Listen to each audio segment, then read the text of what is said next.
Ferrol, máis rural do que pensas.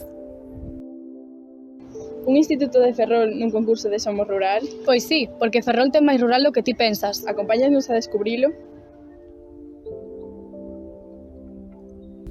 Os montes veciñais son xestionados colectivamente pola veciñanza das parroquias rurais. No Monte do Chá hai 39 mámoas ou túmulos, restos de enterramentos neolíticos de hai máis de 4.500 anos.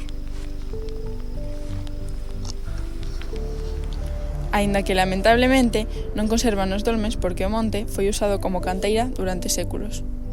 Bueno, os comuneiros do Chá organizamos anualmente as plantacións cos colexios, sobre todo co colexio de Balón, porque son os futuros comuneiros e comuneiras de Doniños e de Brión, para que aprendan como nace unha árbore, como se planta.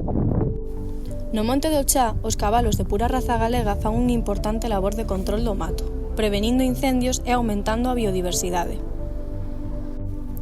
Outros valores do monte son antigos chozos de pastores,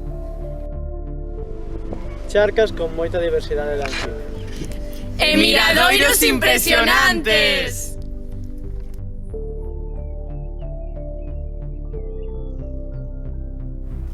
Nas parroquias dos vales, entre o monte e a cidade, o gando e as hortas complementan as economías familiares cuidando o territorio e sostendo a vida.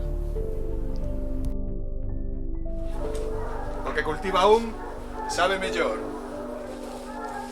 A diferencia de vivir no rural a vivir na cidade é a relación entre veciños. Sempre vai ser moito máis achegada. Nas parroquias rurais tamén atopamos un rico patrimonio de muíños.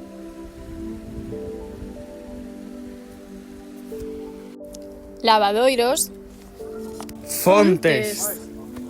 Hórreos como non hai no mundo mundial. Arquitectura popular labrega e mariñeira.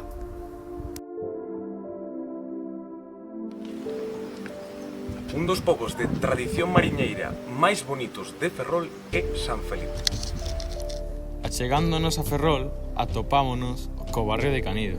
Hoxe en día, o barrio de Canido é coñecido principalmente polas meninas. Pero Canido sempre foi o barrio labrego de Ferrol.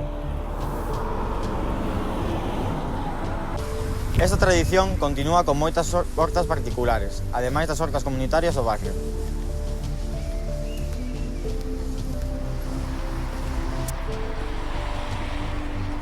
Hola, boas tardes.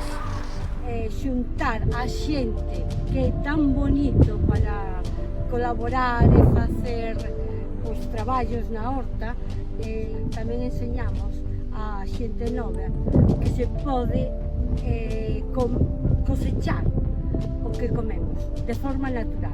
Ferrol, máis rural do que pensas.